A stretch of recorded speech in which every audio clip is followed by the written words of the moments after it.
Bom dia, queridos alunos. Vamos ver hoje a parte 2 do movimento retilíneo uniforme.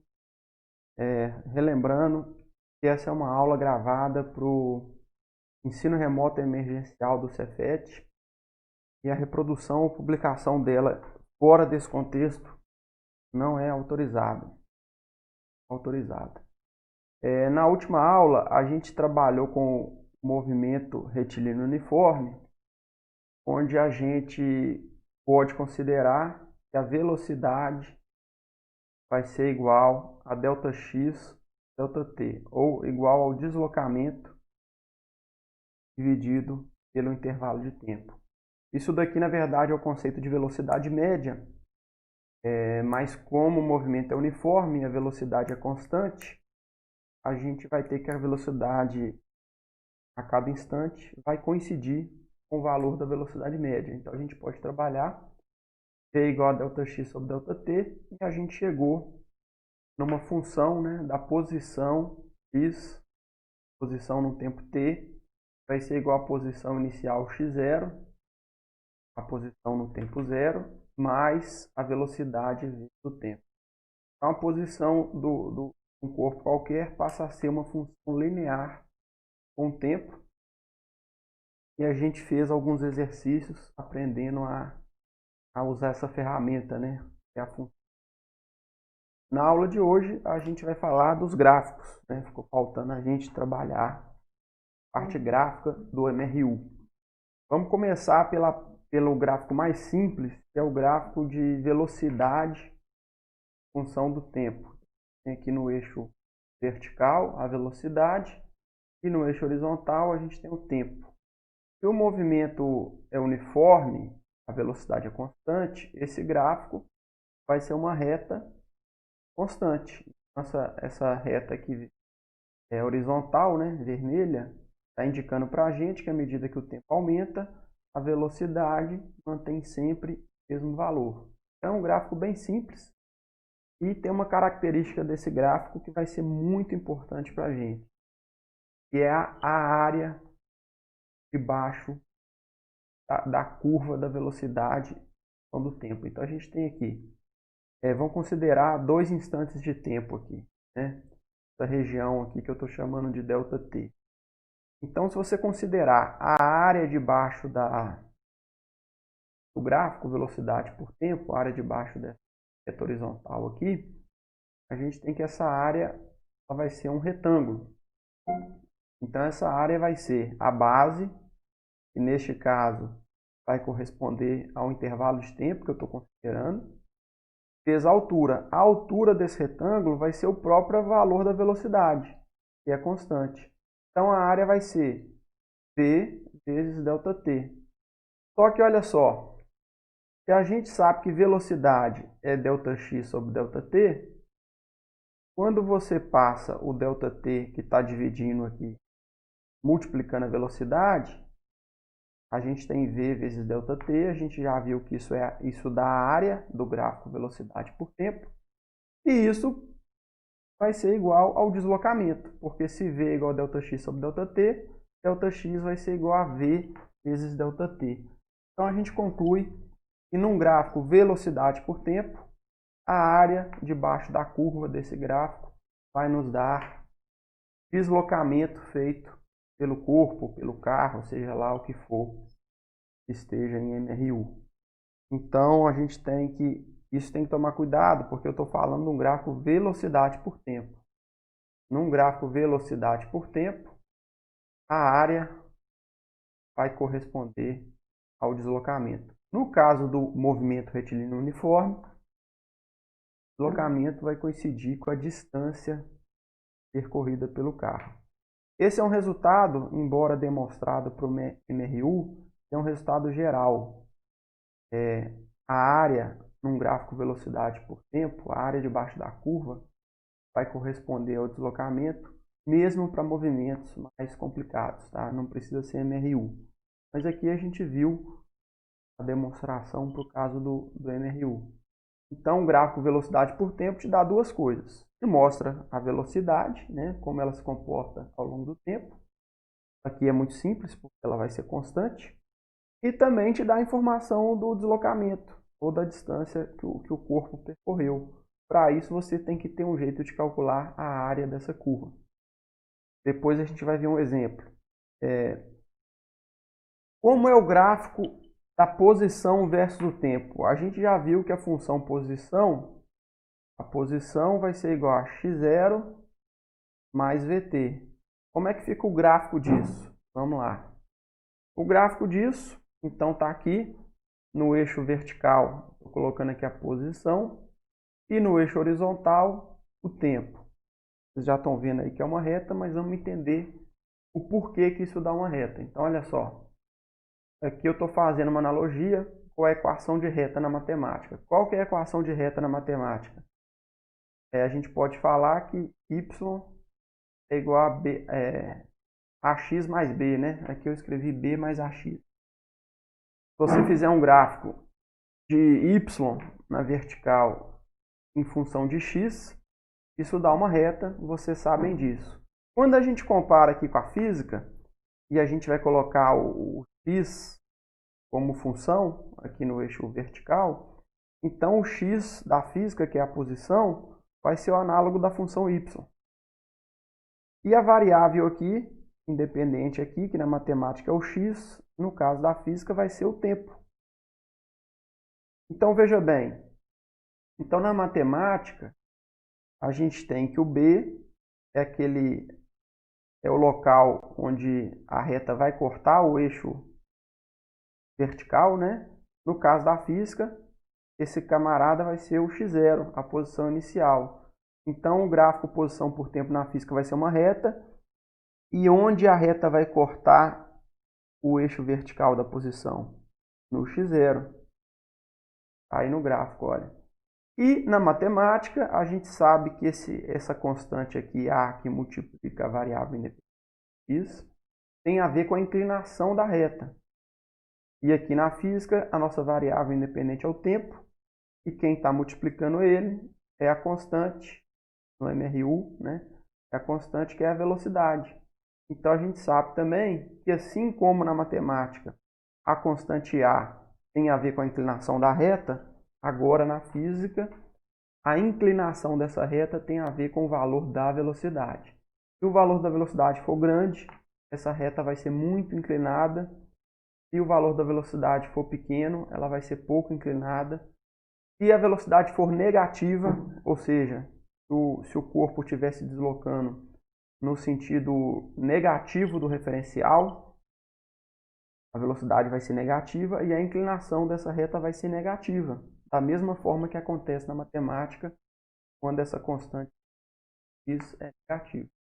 Então, o gráfico posição versus tempo, na física, no MRU, é uma reta.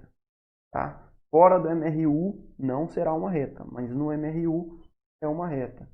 E uma coisa muito importante desse gráfico é a inclinação dessa reta vai nos dar uma informação muito importante. Então, a gente está vendo aí no gráfico, posição por tempo. E aqui eu estou considerando 2 instantes de tempo, chamando aqui de T1. No instante de tempo T1, eu observo que a posição do corpo é x1, né? Então, são valores aí genéricos. Num tempo posterior, que eu estou chamando de T2, eu vejo que a posição do corpo, que era x1, mudou para x2. Então, eu posso fazer um triângulo aqui, né? Considerando esse intervalo de tempo ΔT, e observo que neste intervalo de tempo ΔT, houve uma variação na posição de ΔX. Então, ΔX é x2 menos x1, e ΔT seria T2 menos T1. Quando a gente pega nesse triângulo aqui e divide o ΔX pelo ΔT, observem que o ΔX é o cateto oposto desse triângulo. Esse aqui é um triângulo retângulo, né?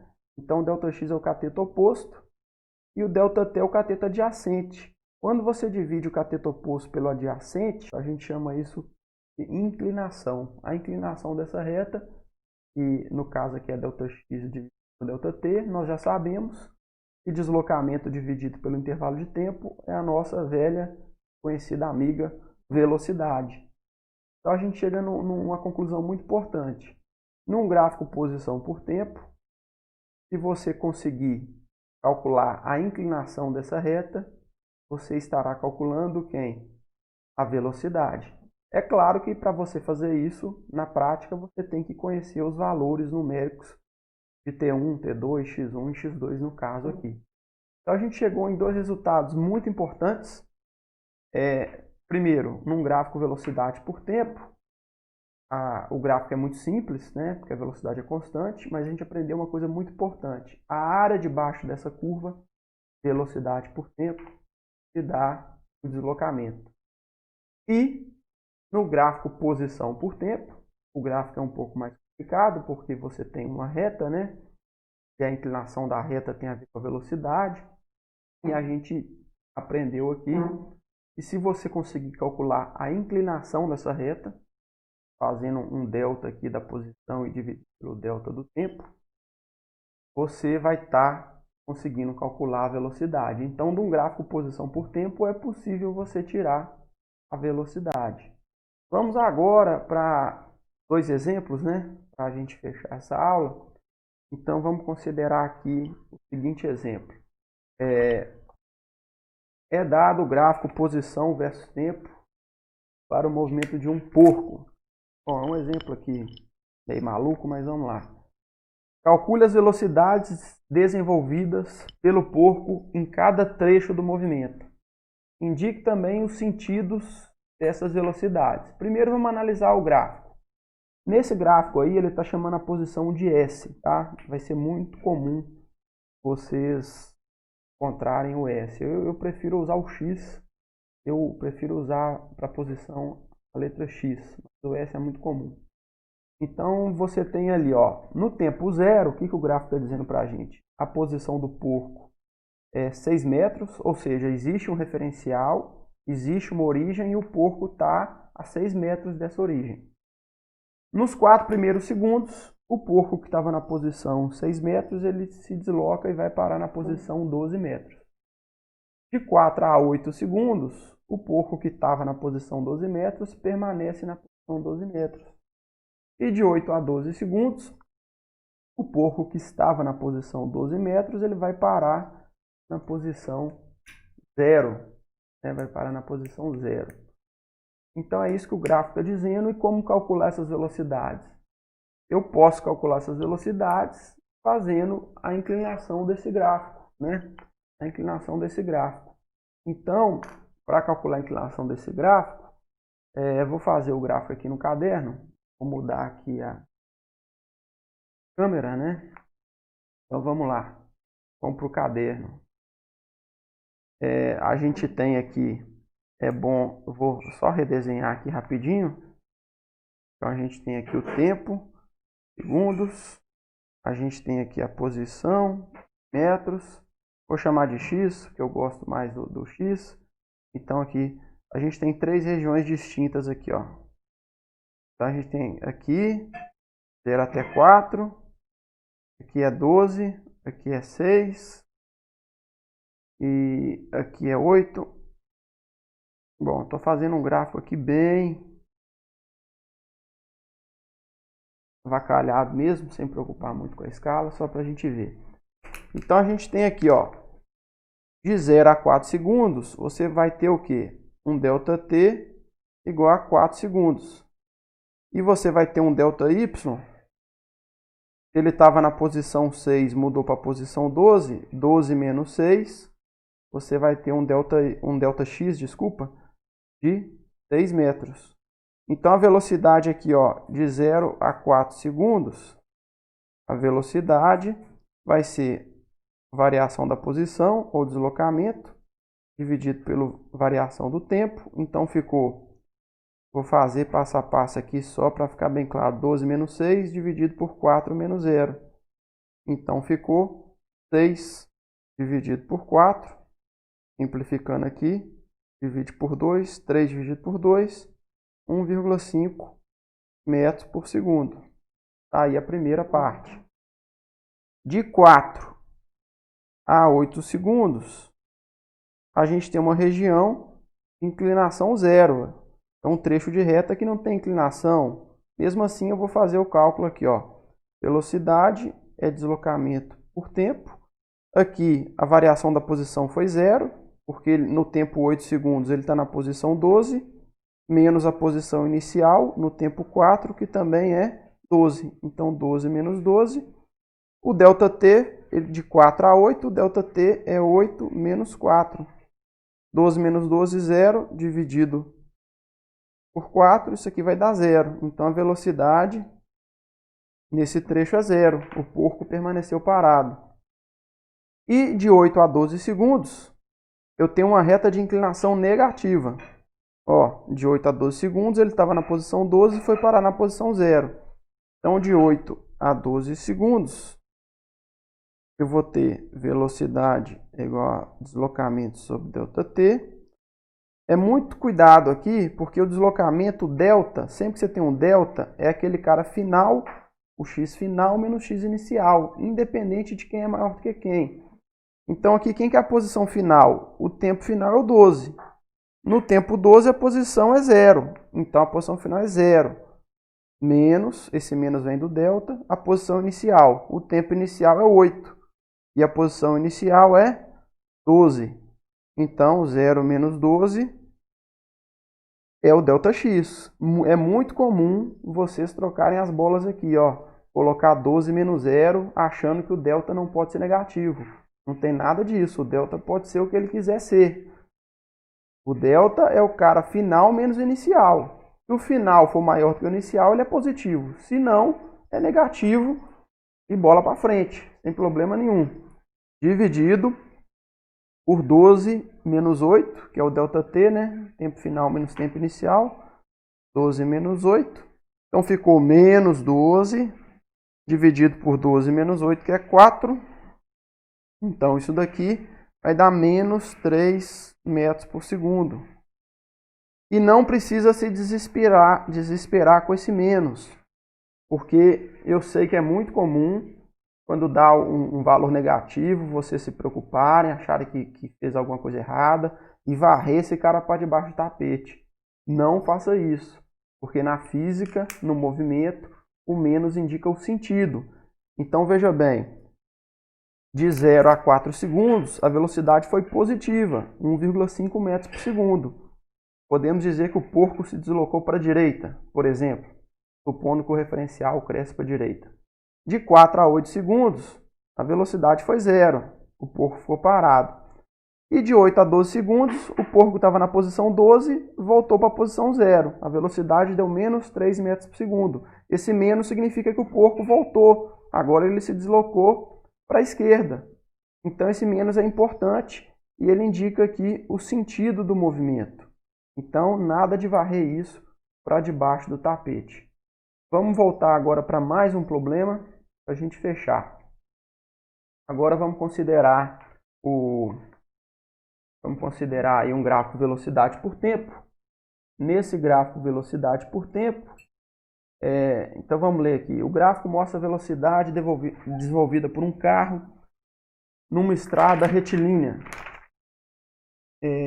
Calcule o deslocamento e a distância percorridos pelo automóvel do início ao fim da viagem. E está aí o gráfico. Esse é um gráfico esquisito, né? Porque na prática, olha só o que ele está dizendo. De 0 a 1 hora, o carro manteve uma velocidade constante de 15 km por hora. De repente, depois de 1 hora, né, a velocidade dele cai de forma brusca para 0 e permanece 0 até 2 horas. Isso não tem jeito de acontecer na realidade, mas é um exercício, né, teórico aqui, vamos tocar a bola para frente.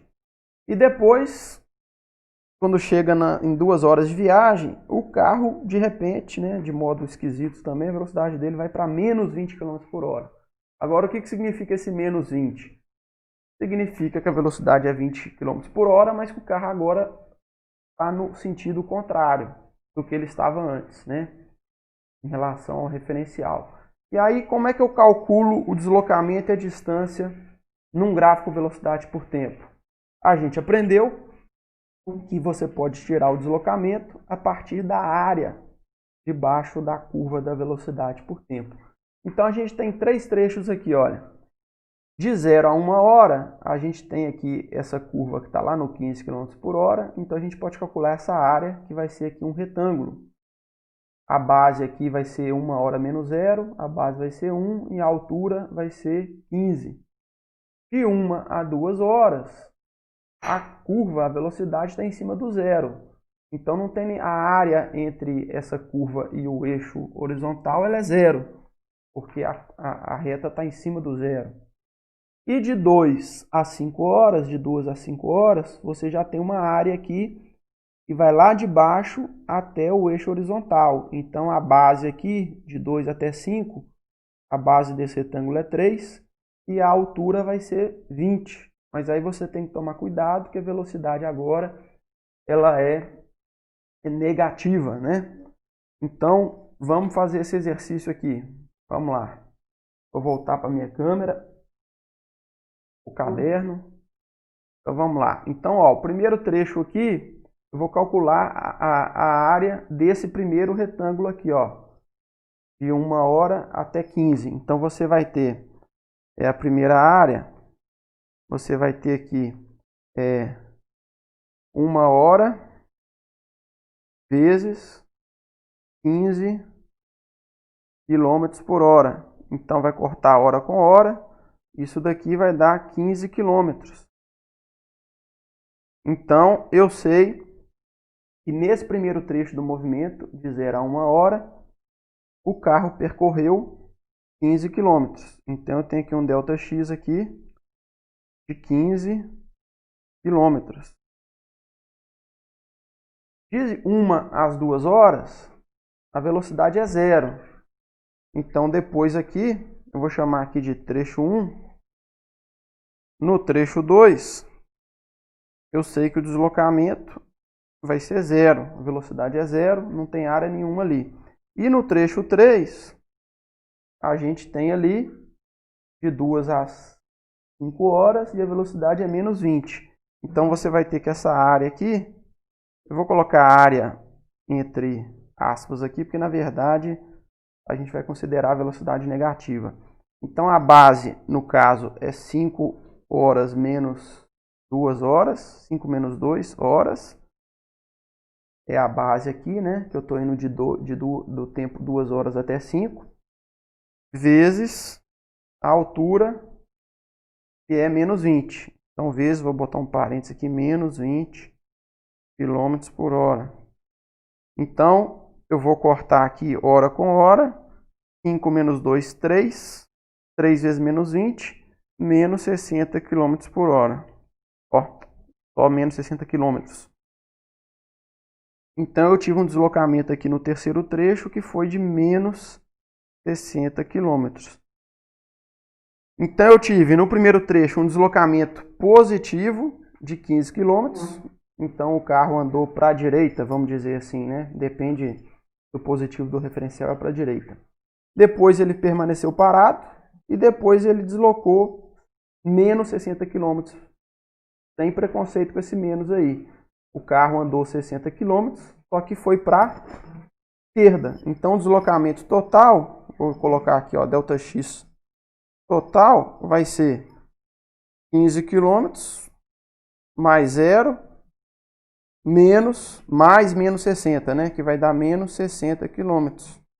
Então isso aqui ficou 15 menos 60, menos 45 km.